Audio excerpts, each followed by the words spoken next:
Look, oh look, it's got 2 bits of scab, look Mick. 24,000 mile on a little Mazda, look.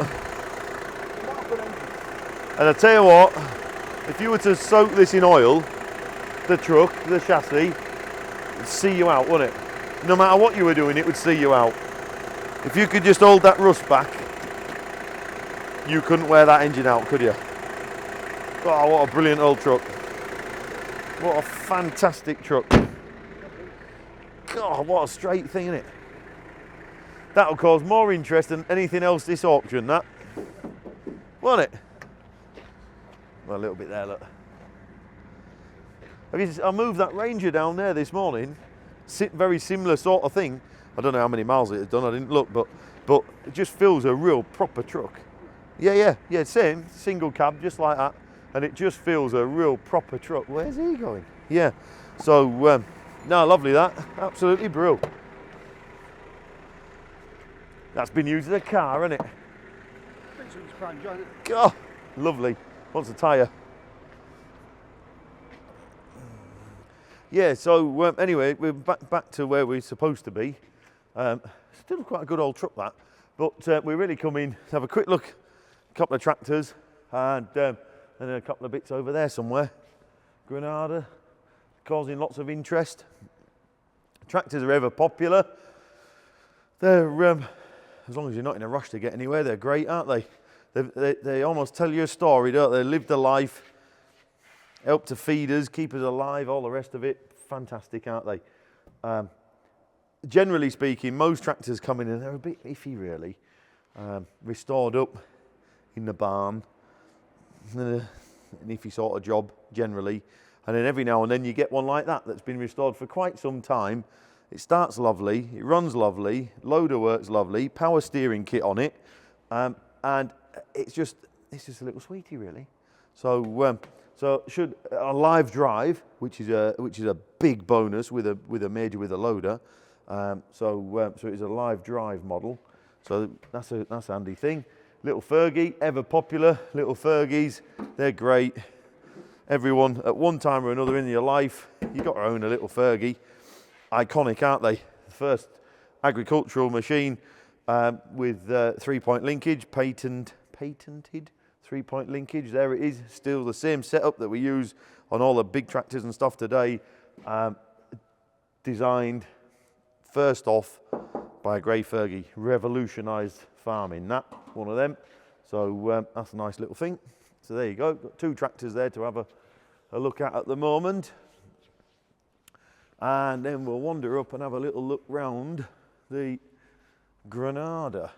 Now, I believe there's a couple of Granadas in, early Granadas, Mark 1 Granadas, white and black. I think the black is, somebody said special order. I don't know, I don't remember them, but here we go. So there she is, and first impressions, it looks a real straight old car with I was going to say tilt and slide, but it's not a tilt and slide. Tilting sunroof, slipped in there, look. Good in there, very, very good in there, look. Exceptionally good in there. On top of the job, 3 litre V6. If you're going to have one, you might as well have one, aren't you, really? Let's be honest. Vinyl roof with a tilting sunroof. And look at that, lovely inside. I bet you £1 that seat's as comfy as your sofa. I bet that seat's comfier than my sofa. There's a reason I don't spend a lot of time on my sofa. Hey, there's nothing to do there, is there? Watching junk, 50,000 mile. No, don't watch it. No, don't honestly watch it. Every now and then, someone will tip me the wink that I should watch it, and I might watch a bit of one. But no, most of the time, no, I don't watch that. No, I'm normally up the road being busy. Yeah. So no, don't watch a lot of telly. Look at that in there. Brill, aren't they? Loads of room, look. Comfort. Lovely. Superb. Wants a good coat of polish, this here.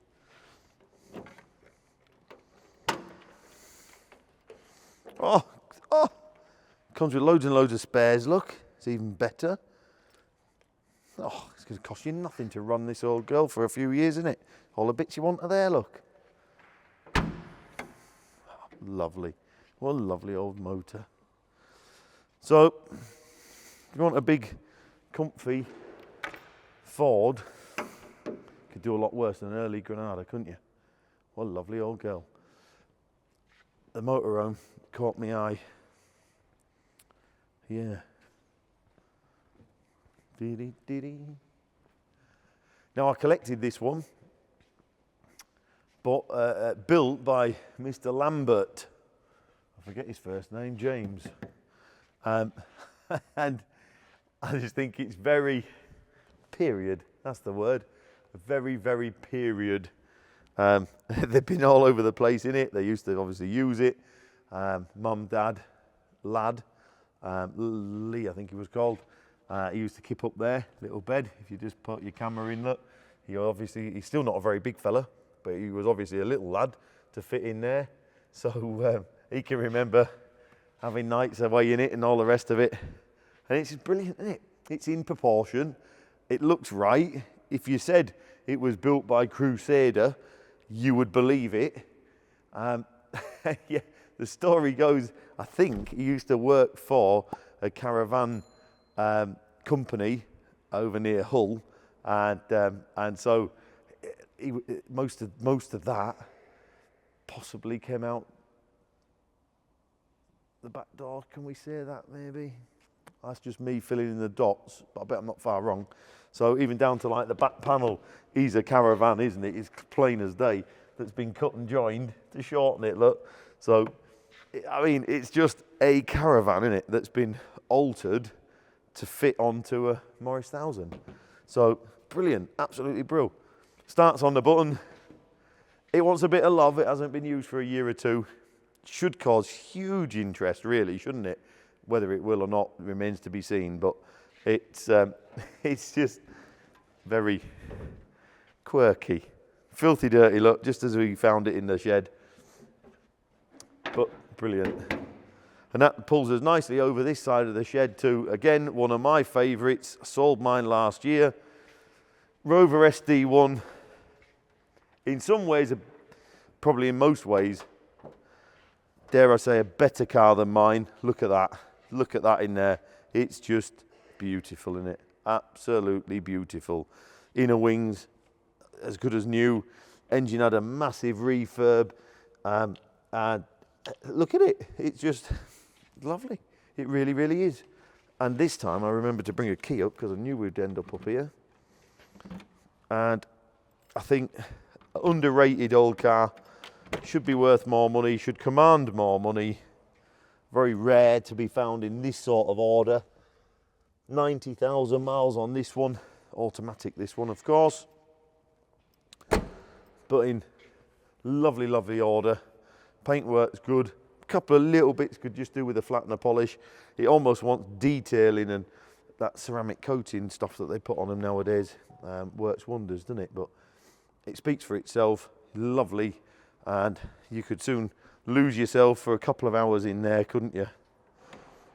Having a run about. Boot, big enough to put a small person in, or your golf clubs. No problems there, have you? And again, pull on the show field with that. Chances are you're the only one on that show field that day with an SD1. Because they're not there, are they? We all know why. They're just not around. So I rate that car. I think that is lovely, and it deserves to be causing all the interest, really. Firing order there, look, just in case some bright spark changes your leads. So I think that's a beautiful car, that. Yeah, lovely. And this also caught my eye, you know. That there, don't lock it. Apparently the door lock's a little bit hit and miss. Now, that wants checking out, that 4,700 miles. I find it hard to believe that's all it's done, but it's a really, really clean, straight, early Sierra. So, again, Look at that under there. You could be forgiven for thinking it's right. I very much doubt it is. Who knows? Who knows? But one's looking at that because you can't find them either, can you? So between that Sierra and that Rover there, you've got two lovely cars there, haven't you? Two very, very user-friendly cars you just don't see anymore. So there you are. So my advice, as usual, come down over that viewing period, and if you've got an interest in something different, come along and have a little look. See if there's something that tickles your fancy. See you soon.